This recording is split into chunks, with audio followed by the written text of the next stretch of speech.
Ganyan siya guys, napakadaling gamitin.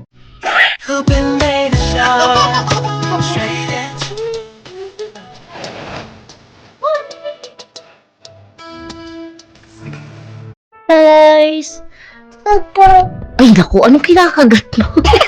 Tonight na pala kasi gabi na ngayon. At parang naisipan ko lang mag-vlog. Gusto kong ipakita sa inyo, ayan, nauna na siya. Sobrang effective to, lalo na kapag may sipon ng baby. You want this one? Halika rito, come on, say, hi guys. Hi guys, come on. Shush. Ay naku, yung sipon mo, punos mo. Ay, ang hirap. Gusto niyang agawin yung pang-vlog ko at siya na ang mag-vlog ko. Ayan, nagkakaiyakan na kami. Dahil nagtutupak na siya dahil inaantok na rin. Alas 10 na ngayon. Halika rito, say, hi guys. Come on. Come on, tell them, hi guys. Ha? O, tinan niyo, kinukuha niya talaga yung camera. Sige, magbablog tayo. Struggle talaga. Gusto niyo talaga siya yung mag-vlog. Oh, Diyos. Say, mommy. Mama. I love you. Say, I love you. I love you daw yun. So, yun na nga. Ipapakita ko sa inyo kung ano yung ginagamit ko para matanggal yung sipon niya. Yung ganitong edad, mga mommies, alam natin, hindi pa sila marunong magsinga. And very important na matanggal talaga natin yung sipon nila para hindi sila maging congested. Or sometimes kapag nagiging cause pa yan ng infection. Of course, disclaimer again, hindi po ako doktor. Ito lang yung mga ginagawa ko. Ngayon ay 18 months old na siya. Ginagamit ko ito. Actually, niregalo to sa akin ng sister-in-law ko. Hi, Rose Ann. Thank you. Sobrang effective nito talaga.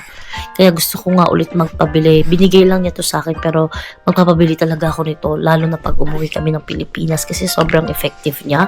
Especially para nga mailabas yung mga sipon kasi hindi talaga maganda na congested yung baby natin. Saka malaking ginhawa sa kanya. Right now, ipapakita ko sa inyo kung paano ko siya ginagamit. Oh, uy! Ba't ka Okay, come on. La la la la la la la la la la la. Napakalikot. Yung aking panganay ay tulog na ha. Nandun siya sa gilid pero ayoko na siyang i-focus dahil syempre natutulog siya. Kailangan natin siya bigyan ng privacy. And so, ay naku. Ayan ang aking babyng makulit. So, ngayon ipapakita ko aray ko na. Papakita ko sa inyo kung paano ko ginagamit yung gamit yung ay, alam nyo na ang struggle, ang kalikutan. Hi! O, tinan mo, tinatry niya na. Oh, clean your nose. Clean your nose. Oh, alam mo na ba? So, ito, yung parang suction siya. Hilain mo siya, manual siya. I think this is very effective talaga. Tignan ninyo, ayan. Nilinisan ko siya. Walang laman ngayon. Tubig lang yan nasa ibaba. Ayan siya. So, gamitin na natin kay Asiel. Go! Ganyan siya, guys. Napakadaling gamitin. Ayan. Halika, kasi, ayan, ito pa, isa pa. Halika, come here. Come to mamay. Mama? Lookin mo. Inaantok na po ang ating baby. Ayan. Ganyan siya, mamshi.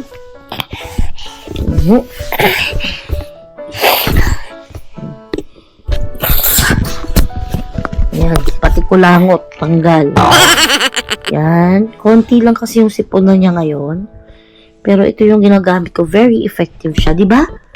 Go, come on, sing. A, B, C, D, E, F, G, H, I, J, K, L, M, N.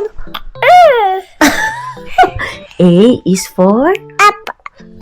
B is for C is for D is galing ng baby ko. You want dede? You want dede? Apa? Okay. How do you get your milk? Ayan. Oh, dede. Sige. Yun yung ginagamit ko. Very effective siya. Dati talaga namumroblema ako. Natry ko na yung saline solution. Hindi ko siya okay siya, effective din talaga. Kaya lang nagkakaiyakan talaga kami ng bongga. Talagang matinding struggle kasi ayaw niya yon. Siguro namomolestya siya. Medyo tinry ko siya sa sarili ko. Masakit siya. Parang, hindi naman masakit, pero nakakamolestya talaga siya. Hindi siya magandang pakiramdam. Hindi katulad nito, parang hangin lang siya. Yung alam mo, pagka sumisinga tayo ng kusa, parang ganun. Kaya lang ito, may help na siya, para may hangin na huhugot dun sa sipon nila. Very effective talaga siya. Dapat pala kinuhaan ko nung talagang ang dami niyang sipon. Ako, mami, sobrang effective para sa akin na dapat well hydrated talaga sila, lalo kung may sipon sila.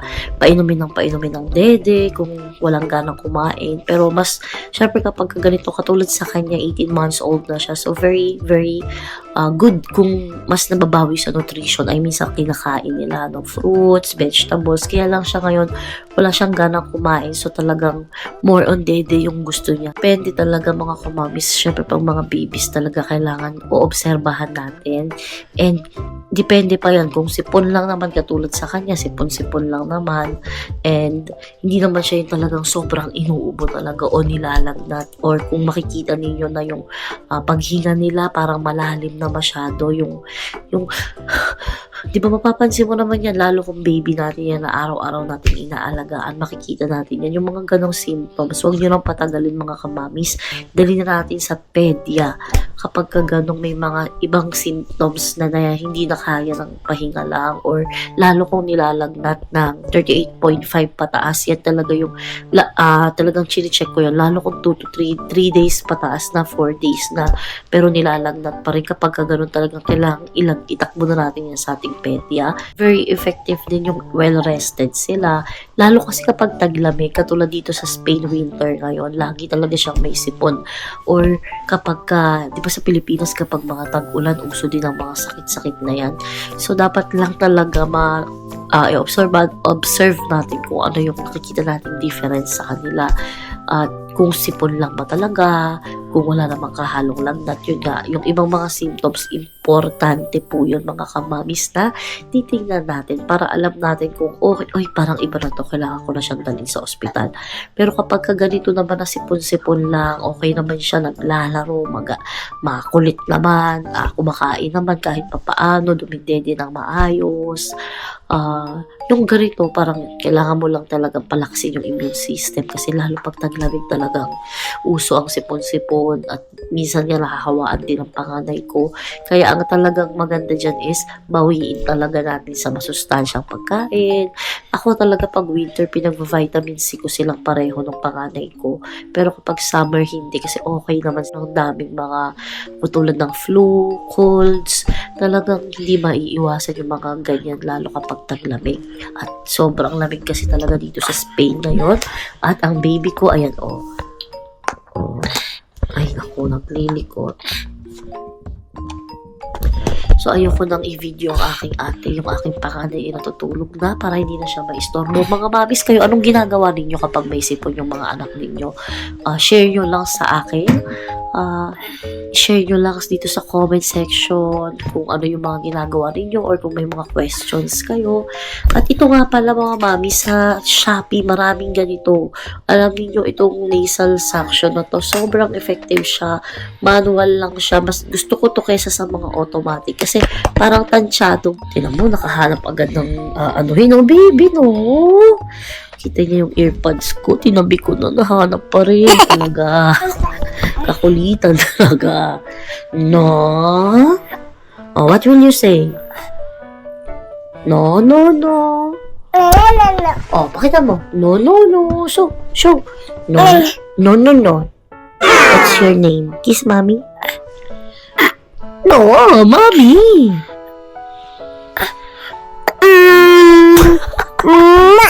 Bakit sa camera? Nandito si mommy. Oh, kiss mama. Oh, 1, 2, 3. Oh, what's next? 1, 2, 3. Oh, sabi mo, bye. Bye, guys. Kiss them. Flying kiss. Papa. Bye-bye. Good night. Say good night. Ay, si ate namin nakita doon. Natutulog. Naantok na, oh. Naantok na, oh. Pwede rin ninyong painumin ng vitamin C. Ako nga katulad sa akin, pinapainom ko sila ng Celine. And yun, para sa akin, effective naman siya, nakakatulong. Hindi siya nakakagamot, mga mamshi. Salinawin ko lang yung mga vitamin C kahit paano nakakatulong siya para sa immune system. But again, the best pa rin na sa nutrition natin binabawi. Extra care lang yan, lalo na pag ganitong panahon ng taglamig. So, sandali. Kukunin ko yung vitamin C. Yung vitamin C na ginagamit. Ito siya. Celine. Kaya pasensya na kayo kasi naging ganyan yan dahil nung pinadala na basa ko siya. O, ayan na. What's this? Vitamins. Vitamins? Okay, sige na. Lay down. Lay down. Oh, alam niya na. Vitamins? Yes?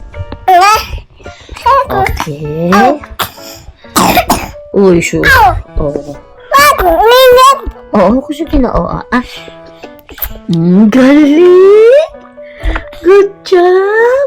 Say bye-bye! Say bye! Bye, guys! Bye, guys! Say bye, guys! I love you! Yun lang mga kamamshis ko, short vlog lang to. Wala lang akong, parang random. Gusto ko lang mag-upload. So, yun lang guys. Bye! Good night!